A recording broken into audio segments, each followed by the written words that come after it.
about 10-11 years ago, for the Air Force to meet most of its aerospace requirements domestically, HAL was the only option. Majorly the Air Force would depend upon HAL. Now you are getting more and more options even in the private sector. More players are coming in. Now, how has Make in India for you as a user, I'm talking about the Air Force and all three services, changed things for you, how the forces did their business, and how has HAL been affected, sir, by this? Because we remember those nomination days where you would get nominated for projects. Now you have to compete with private sector for projects. How has the situation changed for you in the last 11 years, sir? So to start with, HAL has been serving Indian Air Force for last about 60 years. It was in Kanpur earlier, then shifted to Bangalore. They made close to about 800 plus MiG-21s and large number of MiG-23s and MiG-27s. They made 280, close to 280 Su-30s, their engines. So Air Force and HAL has been very closely related for very long time. So during the time we realized that the capacity of HAL is now full. They cannot grow any further. Otherwise it will become too big a company.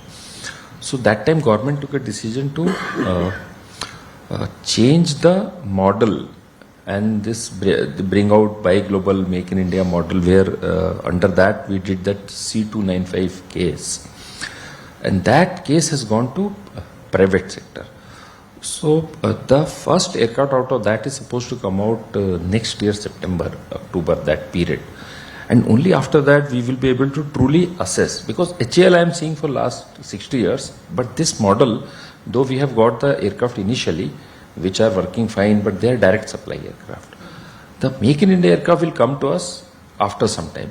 So at platform level, we had no option other than HAL, and HAL has served us well, though in fits and start, but they have served us well, and we have full faith in them, because full LCA order is there, LCH order we have given it to them, and now they are also participating in tender of 2-3 other big cases as a DPSU. So hopefully the situation will improve further.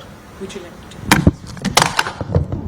Yeah, just to take off from where Mr. Ramchandani said, we also started with licensed production, and as we've evolved, we realized that R&D has to become the focus. So since the 80s, we have invested thousands of crores in building the LCA, the Tejas, the Prachand, the Dhruv, the HTT-40s.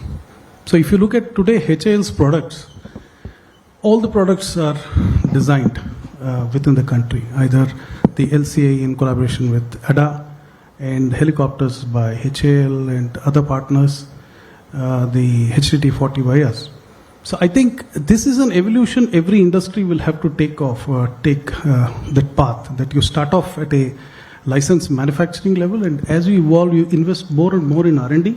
And then today what you see, the range of products that we have, it's about 40 years of R&D investment. So it looks like we make a Prachand today or a ALH or a HTT-40.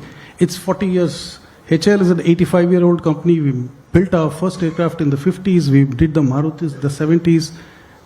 And it more post a 1980, I think we have put more money into R&D. So I think this is the transformation that has happened within HAL. And to take your point, now that the government also has liberalized and made it a level playing field, and the DAP clearly puts IDDM as the first preferred option.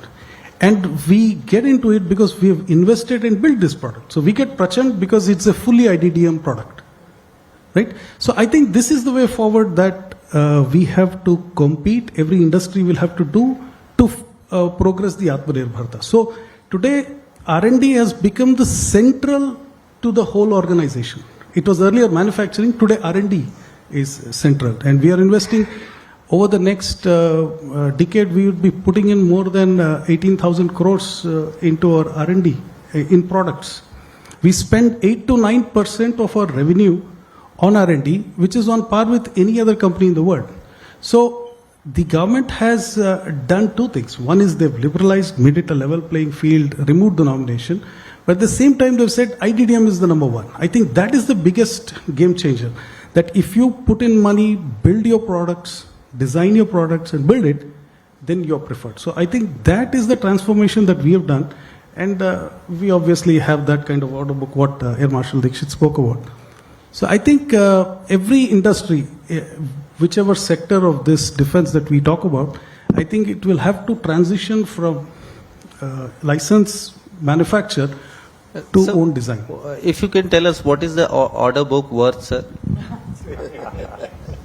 I can tell you.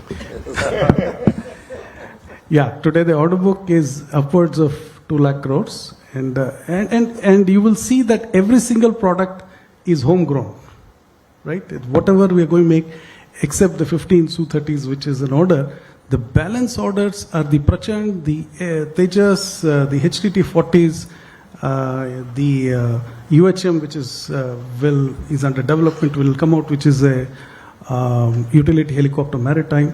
We also have a civil version of Dhruv, which is under certification. Next year, we will have the Dhruvs also in place.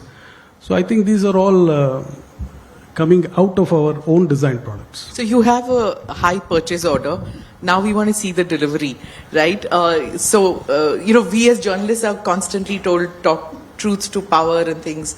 And it was a candid moment to hear CDS, who said, be truthful, patriotic, and deliver on time.